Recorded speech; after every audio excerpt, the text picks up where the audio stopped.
Jean-Louis, 55 ans, est chef d'entreprise à Lyon dans le Rhône. Célibataire depuis trop longtemps, sa vie bascule lorsqu'il découvre Eurochallenge sur Internet. Après avoir lu de nombreux témoignages de réussite, Jean-Louis est galvanisé. Confiant en son avenir, il se lance dans l'aventure. Quelques semaines après, il reçoit un courrier de Rouslana, une dynamique professeure de physique âgée de 45 ans, résidente à Dniepropetrovsk en Ukraine. Après une correspondance enflammée, c'est la rencontre tant attendue qui fait plus que confirmer les affinités entre Rouslana et Jean-Louis. Aujourd'hui marié depuis 4 ans, le duo partage tout au quotidien et garde un souvenir enchanteur de ses premiers émois.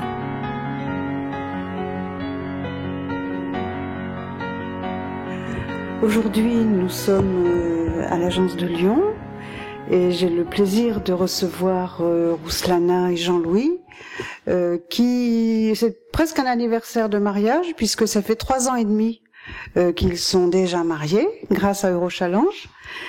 Et j'aurais quelques questions à vous poser, aussi bien à l'un qu'à l'autre, en particulier à vous, Jean-Louis. Est-ce que vous pourriez me dire pour quelles raisons vos pas vous ont-ils orienté vers Eurochallenge pour trouver la perle de votre vie, la femme idéale? C'est un peu un concours de circonstances, que c'est une période de ma vie où j'étais seul. Et le hasard a fait qu'un jour j'ai eu connaissance par une publicité de Eurochallenge. Et puis j'ai pas pris ça de façon sérieuse au tout début. Et puis finalement je me suis décidé à venir à votre agence. Je me suis dit à l'époque que je trouverais pas facilement aussi la compagne en France. Voilà, donc.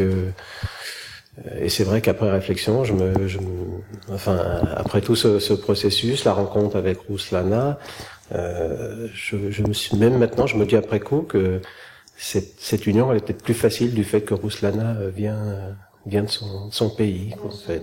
On a beaucoup échangé aussi après sur nos cultures qui sont pas complètement éloignées, et puis que Rouslana m'a fait découvrir à la fois le cinéma de son pays, les auteurs de son pays, tout ça, moi la musique, voilà. Donc il y a un vrai échange.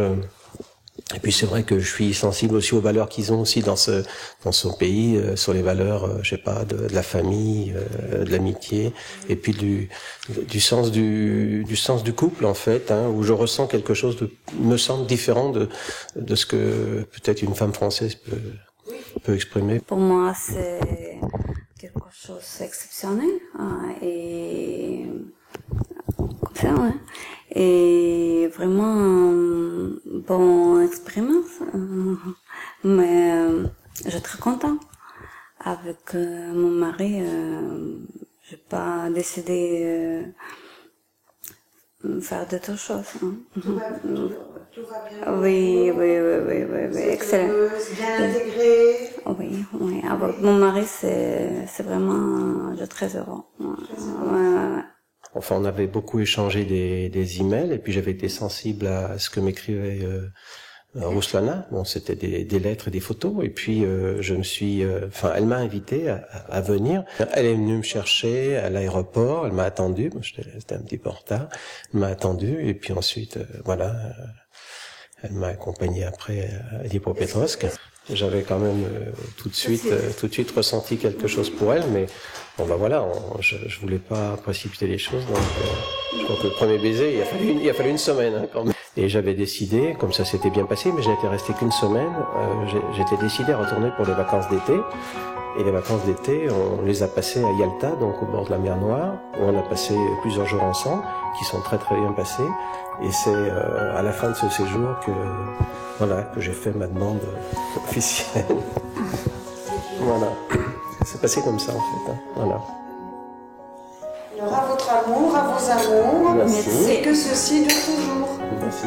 Santé.